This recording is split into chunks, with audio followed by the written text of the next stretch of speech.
Abantu babiri bafiliddewo mbulaga mu kabenje ka mmotoka akagudde ebweyogerere ku nkingi za Kampala ekiri ku luguudo oluva e Kampala okudda Jinja. Mmotoka ya taxi kamunye ekika kya drone bw'esaabadde abavubuka babiri abadde batambulira ku boda. Akabenje kano kaguddewo ssaawa nga 11 ng'obudde tebunnazibula bulungi era kitegeezeddwa nti owa mmotoka olutomedde abantu abo azzizzaako obuzza tasibyemu. Abafudde mu kabenje ako bavubuka abali awo myaka 2 n'omusobyo babadde basaabalira ku pikipiki namba UFG 879P ekika kya Bajaj Boxer nga kabenje kagudde kumpi ne kampuni ya Yugakofu ebweyogerere. Erabiddeko n'agagenga akabenje kano kagwawo Salong Lamek Sendono w'amawulire ow'essaza Kyaddondo agambye nti obubenje bususse okutta abantu mu kitundu kyekimu ekyo. Amanya Salongo Sendono Kabuya omunawule w'Kyaddondo akabenje kagudde wano ku musanvu nga ku Yugakofu kikwekira ku Yugakofu motoka kafunye badde wenyuka emisinde gy'amaanyi drone Ettomedde abavubuka babiri abadde ku boda abavubuka bano bombi batiddewo era emmotoka ene balinnyinnyo ku bavubuka bano omu ali myaka 28 mulala ali myaka 26 bonna ne battirawo era emmotoka ene Ettomedde abantu bano eyimiridde era ne basikira polisi n'ejja tuyita polisi amangu awo polisi n'ejja n'etuuka n'ebeera nga naye ekola ku bwangu okulaba nti naate emmotoka endala tezirinnyira mirambo gino mu kkubo. Omuteesiteesi omukulu minisitule ebyobulamu Dr. Diana Kanzira Atwine ayagala gavumenti ekyuse enkola ey'okuwanga abakozi baayo emirimu n'okubalondoola wabula etandike kubapatana bupatanyi nga bakolera ku ndagaano olw'okutereeza ebyobuweereza mu bitongole bya gavumenti.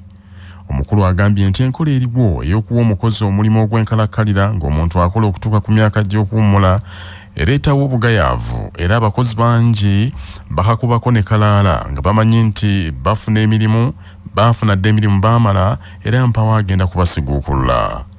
Dr. Atwine agambye nti enkola eyo ekonzibizza nnyo obuweereza mu bitongole bya gavumenti naddala mu kisaawe eky'ebyobulamu ng'abasawo abamu mu malwaliro ga gavumenti tebeefiirayo bakola batuusa butuusa luwalo abasinga obungi basiba mu bulwaliro bwabwe mu kifo ky'okujjanjaba bannansi.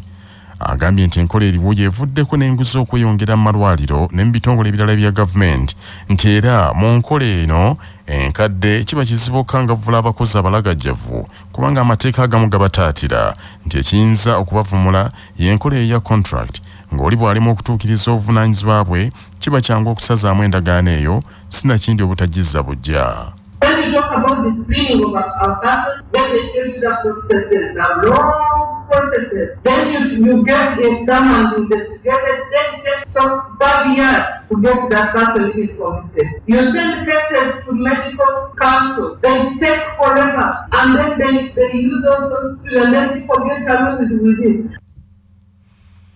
Atwine okwogera bino abadde ku mutimbagano abakugu abakwatibwako ensonga z'ebyobulamu bakubaganyiriza ebirowoozo ku kiyinza okuyamba okutumbula ebyobulamu n'akikkaatiriza nti ebitongole ebivunaanyizibwa gamba nga poliisi ne kkooti ezirina okulamula abantu abatakola mirimu gyabwe kyamutawaana nti nawe tezikoze mulimu gwazo.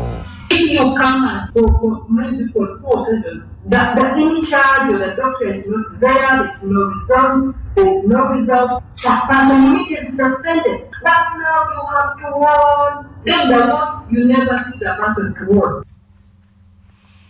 Ssaabawandiisi w'akakiiko akalondoola obuweereza bw'abasawo mu ggwanga aka Uganda Medical and Dental Practitioners Council Dr. Ivan Kisuule mu kubaganya ebirowoozo kwe yeemulugunyiza nti nabo ensimbi ezibaweebwa gavumenti okulondoola emirimu gy'abasawo tezibamala. That is why there are private facilities near government hospitals. So in these guidelines, we want to define at least the minimum distance a private facility should be from the government hospital and the quality of service that they should offer to the population. As professional councils, we do, first of all, we monitor training. Gavumenti ng'eyita mu kitongole ekivunaanyizibwa ku by'obuzimbi ekya National Building Review Board eriko enkola ya tekinologiya gyegunzeewo eneeyambisibwa mu kulwanyisa akabi k'omuliro ogutera okukwata amasomero ensangi zino ogufutuuse n'okufiiramu abaana. Obubenje bw'omuliro mu masomero bweyongedde nnyo ensangi zino era wiiki eyise waliwo amasomero 2 mu disitulikiti y'e Busia agakutte omuliro abayizi 4 bafudde n'omulala omu n'afuna ebisago.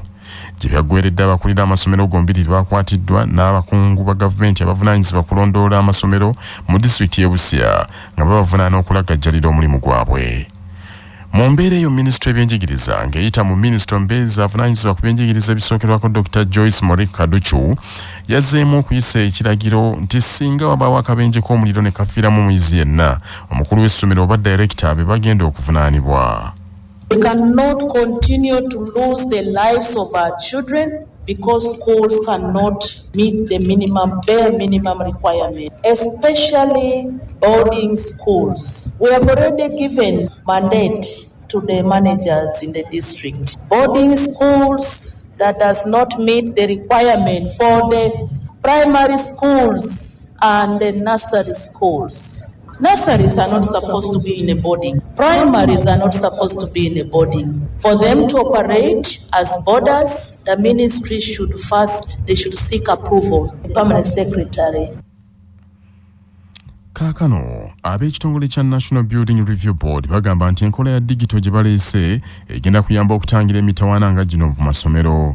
Herbert Ziwa omwogezi w'ekitongole ekyo agambye nti bakoze app etuumiddwa School Fire Safety Self-Assessment Tool ng'eno egenda kweyambisibwa okubonyesa amawulire ku ngeri essomero gye lyeteeseteeseemu okwetangira akabi k'omuliro nga mu kyo omuzadde asobola okugyeyambisa n'abakulira amasomero.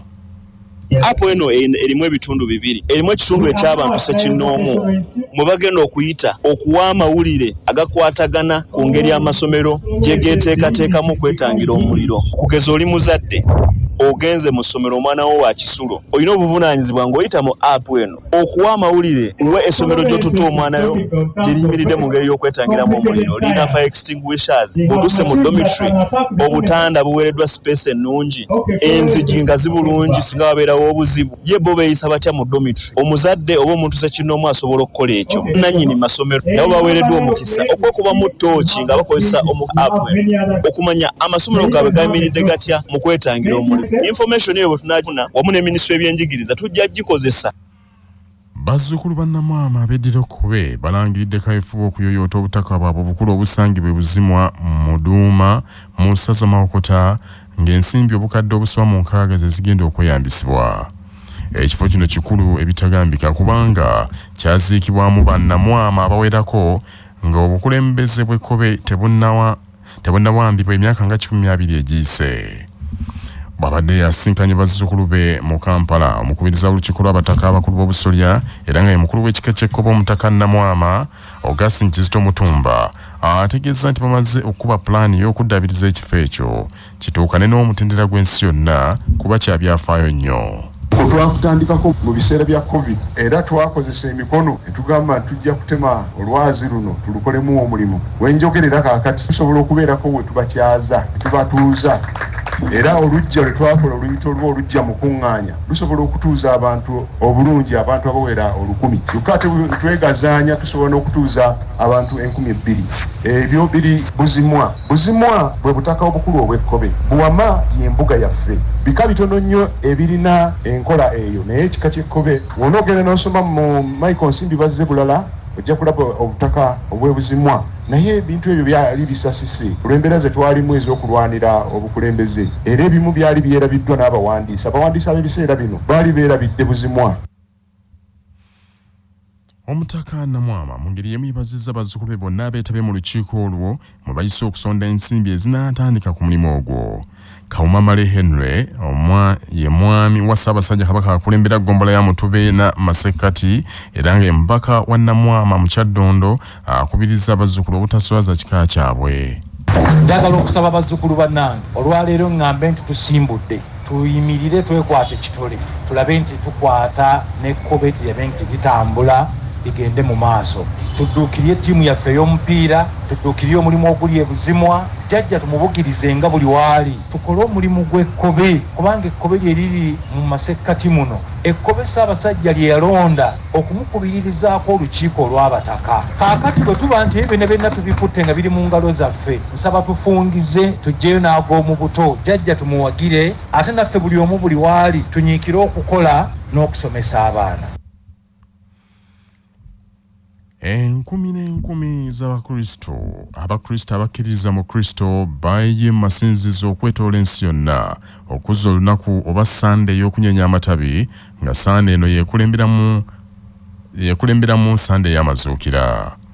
Olunaku olw'okunyenya amatabi lwa byafaayo mu nzikiriza ez'Abakristaayo, nga bajjukira olunaku Yesu Kristo yayingira ekibuga Yerusaalemi wakati mu kitiibwa.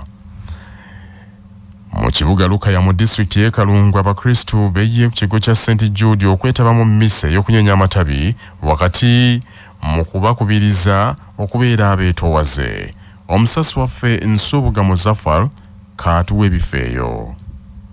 Wano ku kigo kya Yuda Taddewo mu kibuga eky'Erukaya mu disitulikiti y'e Kalungu, Abakristo beetabye mu bungi mu mmisa ey'okunyeenya amatabi, nga n'abamu basabidde wabweru w'Ekereziya. Mmisa enkulu wano etandise ku ssaawa 12:30, ekulembeddwamu Faaza Dennis Sekalegga avudde ekitovu ku dayosiisi, nga y'omu ku bali mu kitongole eky'ebyensimbi eky'essaza ly'Ekereziya Katolika lino ery'e Masaka. Faaza Dennis Sekalegga bw'abadde ayigiriza asabye Abakristo okwefumiitiriza ennyo ku bukulu obwa wiiki eno entukuvu, era abasabye okuba abeetoowaze ssaako obutakuba bannaabwe magi mavundu. Twongere okwebuulirira omulokozi oyo obwetoowaze bwe n'okukkiriza okufa n'okutolongebwa abo bali beeyita ab'amaanyi abalowooza. Mmisa eno yeetabiddwako n'omwami wa Kabaka atwala eggombolola eya Mutuba ebiri Bukulula Kiddu Sali Bonaventure, ssaako omumyuka we Nsubuga Patrick, abaana b'amasomero mu kitundu kino n'abantu abalala bangi. Ku lwa CBS Radio y'obujjajja, Nsubuga Muzaffar, e Kalungu mu Buddu.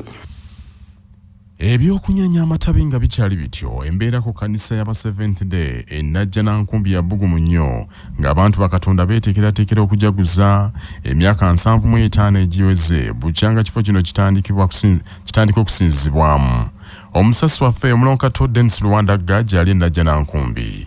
Newankubadde Namutika w'enkuba akedde kufudemba mu bitundu bya kampani emirwano, kino tekirobedde bantu ba Katonda kujja mu bungi wano ku kanisa ya Seventh Day Adventist Church enajja na nkumbi okwetaba ku bijaguzo ebyokweza emyaka 75 bukyanga kanisa enezimbibwa, ng'ettaka kwetudde lyaweebwayo Ssekabaka Sir Edward Muteesa II, era ng'ekkanisa eno yazimbibwa mu mwaka gwa 1949. Olunaku olwaleero gy'emyaka 75 era by'ebijaguzo ebigenda mu maaso. Omukulembeze w'eggwanga General Yoweri Kaguta Museveni yasuubirwa okuba omugenyi omukulu ku mukolo guno, so nga n'ebikonge mu Bwakabaka bwa Buganda bisuubirwa okwetabamu. Atwala ekifo kino Omusumba Noah Ssekiti ategeezezza nti wakati mu kujaguza ebijaguzo eby'emyaka 75 balina ebiruubira bingi bye baagala okutuukako, newankubadde balina batuuseeko, nga n'ebimu ku ebyo bye baagala okutuukako kwe kugaziya ekkanisa eno nga beetaaga obuwumbi wakati w'obutaano n'omukaaga wasinza Uganda okulaba ng'ekifo kino sinza kuno kugendereddwamu okwebaza Mukama ate era n'okuwaayo ekirabo eky'amaanyi eky'okuzimba n'okugaziya ekkanisa y'enajja na nkumbi okutuukagana n'omulembe guno gwe tulimu. Nolwekyo njagala kukubiriza bannaffe ffenna abali mu kkubo nga tujja n'abamaze okutuuka tuteeketeeke ekirabo kyaffe, era ekirabo ekyo eky'amaanyi kifuulibwa eky'omulembe n'okusobozesa abantu ba Mukama Katonda.